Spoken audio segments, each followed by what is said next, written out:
Assalamualaikum warahmatullahi wabarakatuh. Salam pembelajaran di masa COVID-19.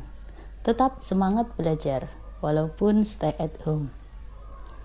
Selamat mengikuti video ini sampai selesai.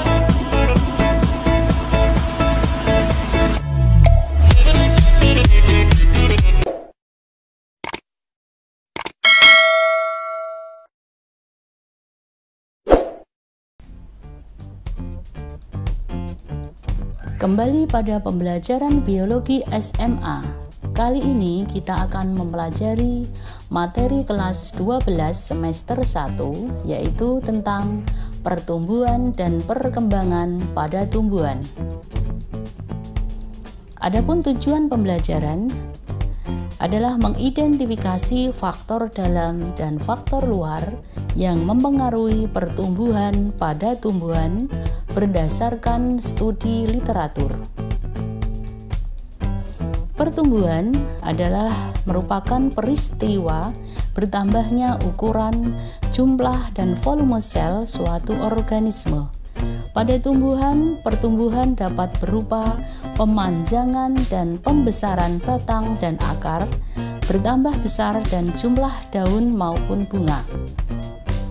Perkembangan merupakan peristiwa bertambahnya kemampuan suatu organisme untuk beradaptasi dan berfungsinya organ-organ menjadi lebih baik. Dengan demikian, perkembangan merupakan proses pendewasaan. Contoh pendewasaan pada tumbuhan adalah kemampuan tumbuhan untuk bereproduksi dan kemampuan tumbuhan menanggapi rangsang, dan lain-lain. Berikutnya faktor yang mempengaruhi pertumbuhan dan perkembangan pada tumbuhan. 1. Faktor internal, misalnya faktor genetik. Adanya hormon dan enzim yang berperan di sana.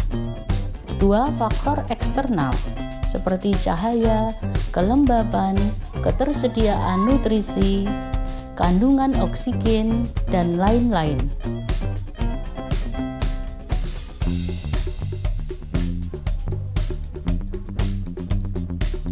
Pengaruh auksin terhadap pertumbuhan dan perkembangan tanaman dapat diperhatikan pada gambar berikut di papan tampilan. Kita akan membahas tentang pengaruh hormon pada tumbuhan, mulai dari yang pertama, pengaruh hormon auksin pada pertumbuhan dan perkembangan.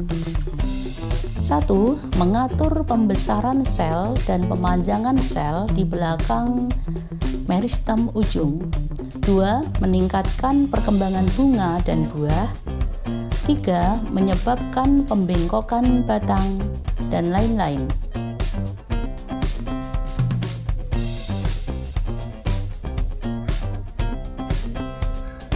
Berikutnya, pengaruh hormon giberelin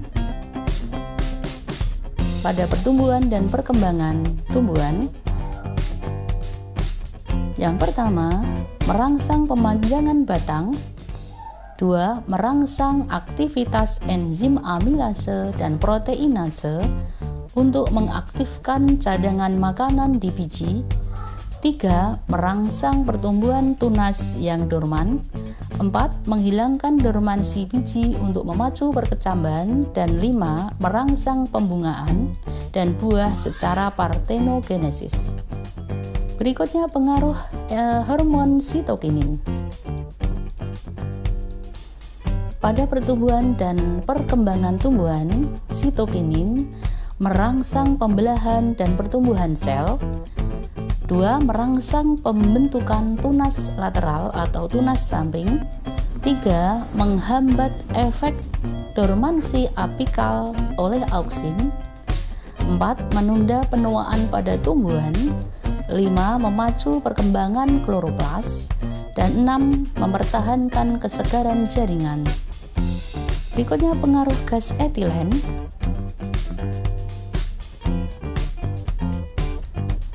Gas etilen dikeluarkan oleh tumbuhan, terutama oleh buah yang sudah tua. berperan dalam pemasakan buah dan menyebabkan pertumbuhan batang menjadi tebal dan menahan pemanjangan batang sehingga tumbuhan tahan akan terpaan angin. Pengaruh asam absisat pada pertumbuhan dan perkembangan tumbuhan. Absisat menghambat pembelahan dan pemanjangan sel.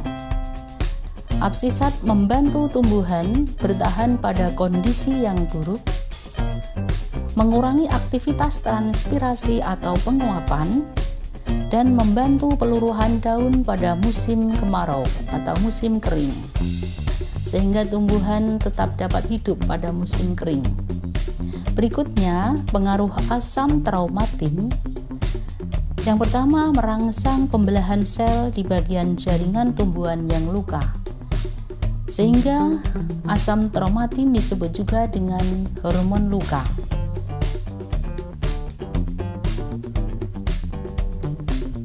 Berikutnya adalah pengaruh kalin.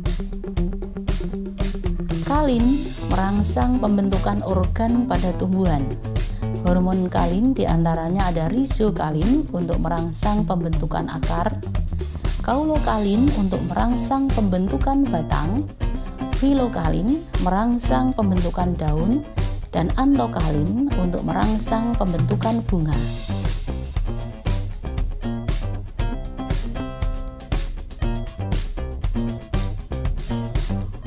Gambar di atas merupakan contoh gambar pengaruh cahaya terhadap pertumbuhan dan perkembangan tanaman atau tumbuhan yang dikenal dengan fototropisme. Jadi arah perkembangan atau pertumbuhan tumbuhan mengarah ke datangnya cahaya matahari ya.